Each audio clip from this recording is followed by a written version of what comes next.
Welcome to The Explainer. Today, we're pulling back the curtain on something that affects all of us every single day: price. We're going to look at the hidden forces that decide how much you pay for, well, pretty much everything. So let's kick things off with a question. You've probably seen this yourself, right? You go to buy a new TV, and the brand new model is not only way better than last year's, it's cheaper. How on earth does that work? Well, it's not magic, and it's definitely not random. It's economics in action, driven by two incredibly powerful forces that are always at play, whether you're buying a car or a cup of coffee. So, to really get this, we've got to look past the sticker price and dig into what's happening behind the scenes in the market. It all boils down to a really simple but powerful idea. And at the heart of it all are just two groups of people: buyers and sellers. That's it. The price you see on anything is basically the result of a constant tug of war between what we're willing to pay and what they're willing to sell for. All right, let's break this down. First up, let's look at it from our perspective, the buyers. In economics, this is called demand. It's really just a fancy word for how much of something we all want to buy. And it's pretty intuitive, right? If something's really expensive, fewer people buy it. If it goes on sale, we want more of it. That relationship between price and how much we want is what economists call the demand curve. But here's the interesting part. What happens when something besides the price changes things?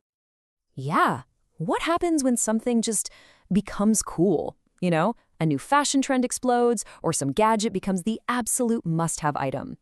This is where a huge factor comes in: our collective tastes.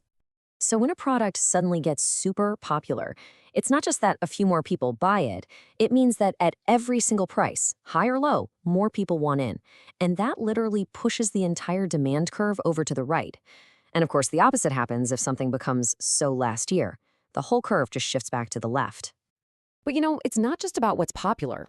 Tastes are just one piece of the puzzle. There are a bunch of other things that can shift that demand curve. Think about it. If you get a raise, your demand for certain things goes up. Or what about the price of related goods? If the price of coffee skyrockets, maybe the demand for tea goes up. Even just what we think is going to happen in the future can change how we buy things today. Okay, so that's our side of the story. Now let's flip the coin and look at the other side, the sellers. This is what economists call supply, and it's all about how much stuff companies are willing and able to sell. And for sellers, the thinking is basically the opposite of ours. If they can sell something for a high price, they're motivated to make a lot of it. But if the price is low, why bother? So they make less. Simple as that. And just like demand, this supply curve can also get shifted around by things that have nothing to do with the current price. So what could cause that? Well, what if it suddenly gets way cheaper to make something? The two biggest game changers here are the cost of raw materials, the inputs, and the big one for our TV puzzle, technology. Yeah, think about it. If a new invention makes it cheaper or faster to build something, companies can now produce way more for the same amount of money. They're happy to sell more at any price because their costs are lower. And just like we saw with demand, this shifts the entire supply curve out to the right. So again, there are a few different things that can shift supply, but the one we really need to focus on for our TV mystery is right there: technology. A big tech breakthrough can completely rewrite the rules of how much stuff can be made and for how cheap. This is the real key. And this is where it all comes together, bringing us right back to that TV. Because technology is kind of a special case. It's so powerful, it can actually shift both supply and demand, sometimes at the very same time. It's this incredible one-two punch. On the supply side, it makes things radically cheaper to produce. But then, on the demand side, it's also constantly creating new gadgets that make the old ones seem, well, obsolete. I mean, just look at the supply side. The impact is absolutely mind-blowing. The price we pay for computers dropped by 96%, 96, in less than 2 decades. Why? Purely because technology made them so much easier and cheaper to build. And that is why a brand new TV is cheaper today. The cost of making them has plummeted. Manufacturers can pump them out for a fraction of the old cost, which means they can flood the market with them, even at a lower price point. But that's only half the story. Remember, technology also messes with the demand side. At the same time it was making laptops awesome and affordable, it was also inventing something completely new that could do a lot of the same jobs: the tablet. So suddenly, the tablet shows up.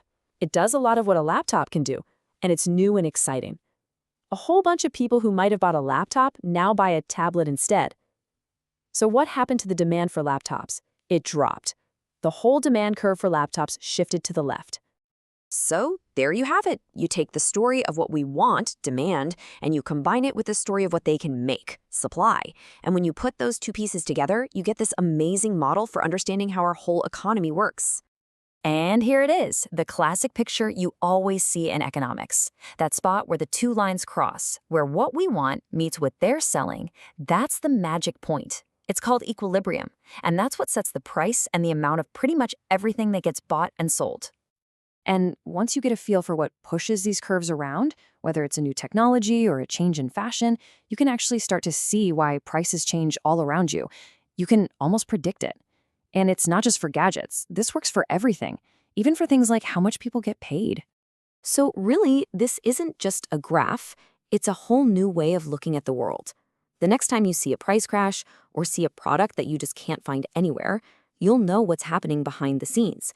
You'll see those invisible forces of supply and demand at work. So the real question is, now that you know the rules of the game, what are you going to notice tomorrow?